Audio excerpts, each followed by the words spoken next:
Bismillahirrahmanirrahim. Assalamualaikum warahmatullahi wabarakatuh.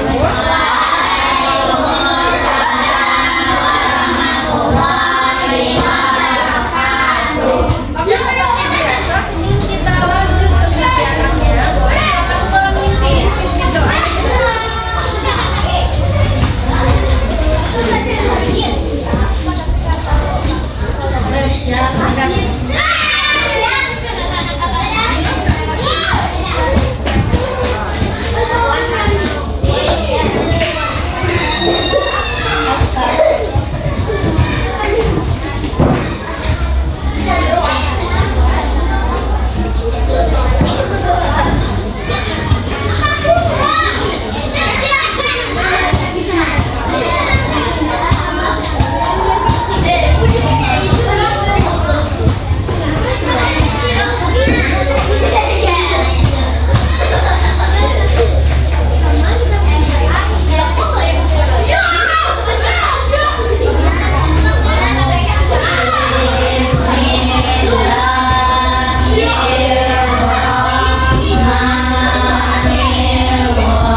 Non fiksi, oke.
Sudah tahu kan? Oke, nanti cari satu buku non fiksi dan silakan tuliskan.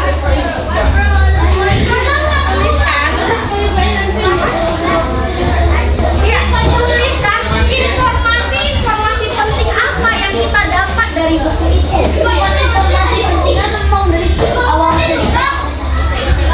Informasi pentingnya aja, misalnya bukunya tentang ceritanya tentang apa gitu. Nanti menurut kita informasi apa ya yang baru kita dapat dari sana, informasi apa ya yang penting di sana, kita tuliskan di kertas HPS-nya berdasarkan poin-poinnya. Misal 1 apa, 2 apa, terus nanti yang ketiga maaf, terus nanti selanjutnya boleh silakan tuliskan kosakata baru yang teman-teman baru dengar atau baru baca. Di sana tuliskan 10 kosakata baru yang teman-teman baru baca di buku. Kalau nggak sampai begitu mungkin kan bukunya agak tebal tuh, boleh dicari lagi. Kalau misalnya udah aku cari karena mungkin aku udah banyak tahu tentang kosakata jadi nggak banyak, ya udah nggak apa-apa. Yang penting dia minimal 5 maksimal 10. Kira-kira yang mau ditanyakan Kak Iva?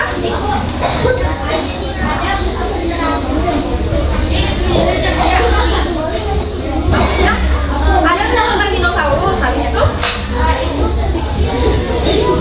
dinosaurusnya tentang apa dulu? Kalau misalnya dinosaurusnya ibaratnya cerita dinosaurus yang bisa ngomong, pergi jalan-jalan sama temannya, itu fiksi atau non fiksi? Fiksi. Tapi kalau misalnya dia bilang dinosaurus adalah hewan yang lahir di tahun segini-segini, punah di tahun segini, itu fiksi atau non fiksi? Non fiksi karena berdasarkan fakta. Berarti informasi apa yang kita dapatkan dari cerita itu atau misalnya teks itu. Jadi silakan tuliskan sebanyak mungkin yang teman-teman bisa. Nanti aku kasih waktu sekarang jam 9.25. Nanti aku kasih waktu sebanyak 20 menit. Jadi teman-teman ada waktu sampai jam 9:45. Oke, cukup waktunya? Cukup, insya Allah cukup. Ada yang mau ditanyakan lagi kira-kira? Apa Diva? Satu bukunya sendiri boleh, kalau misalkan bukunya nggak cukup, satu buku berdua bacanya boleh. Tapi tetap mengerjakannya secara mandiri karena informasi yang akan kita dapatkan itu kan beda kan. Mana tahu temannya yang ini dapat informasinya ini tentang bukunya, kita beda pendapat dengan dia, jadi bakal berbeda. Tapi kalau misal satu buku dibaca berdua boleh.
Ya mungkin ada yang belum, tapi nggak apa-apa, namanya juga belajar. Jadi kalau belajar, berarti